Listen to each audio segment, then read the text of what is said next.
Hello, my name's Bev and I'm the author of the book Please Eat, A Mother's Struggle to Free Her Teenage Son from Anorexia, which describes our family's battle with the deadly eating disorder, Anorexia Nervosa, which my teenage son Ben developed back in 2009 when he was just 15 years old. This is another excerpt from my blog, which I began writing in January 2011. A couple of years after my son Ben first began to develop anorexia nervosa.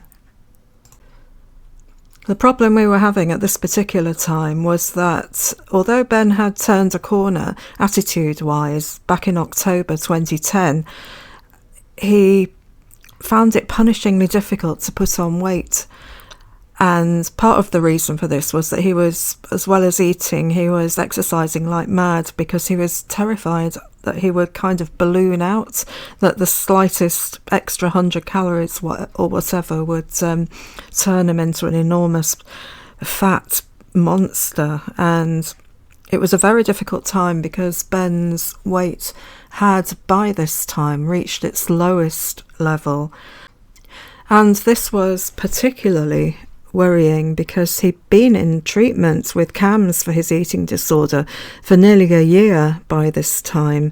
After an initial weight gain for over the first few months with CAMS, his weight then began to decrease very, very gradually. And by the end of 2010, the beginning of 2011, his weight was at the lowest level. So the big drive for 2011 was not only to encourage Ben to put on weight, but to try somehow to change his mindset that it was okay to be a little bit heavier, even if it was just half a kilo heavier. Having been in a situation twice now where the eating disorder had brought Ben's pulse rate down to dangerous levels, it was imperative that we did get the weight back onto him, because the last thing we wanted was a third episode of heart problems. So this post from the 7th of January 2011 is called Anorexia Nervosa, The Need to Put on Weight. It's quite a short entry and it goes like this. Following our weekly CAMS meeting today, Ben's weight continues to hover around the same level. He is delighted with his weight, but we all know it needs to be a few kilos higher to be considered as healthy.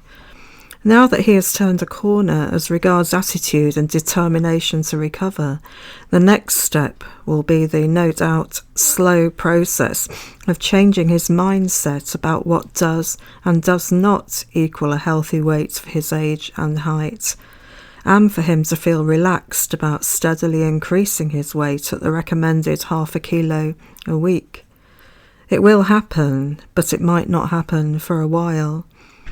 Meanwhile, he's frustrated that he isn't allowed to do cardio exercise ever since his pulse rate dropped very low, thought to be generated or influenced by the low weight level caused by the anorexia. Having said all this, 1 year ago I would have been astonished if I could have seen him tucking into steamed ginger pudding and lashings of custard like he did last night.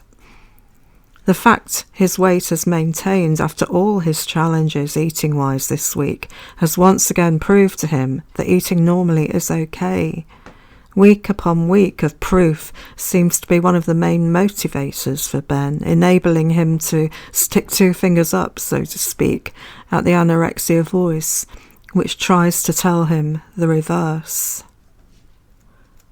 That's the end of that blog post, and thank you for listening. The next blog post was written on the 11th of January and looks back on a typical school day 1 year before, in 2010. You'll find a link below to my blog, and you'll also find a link to my website where you can download free PDFs of my blog, and also a link to Amazon where you can buy a copy of my book.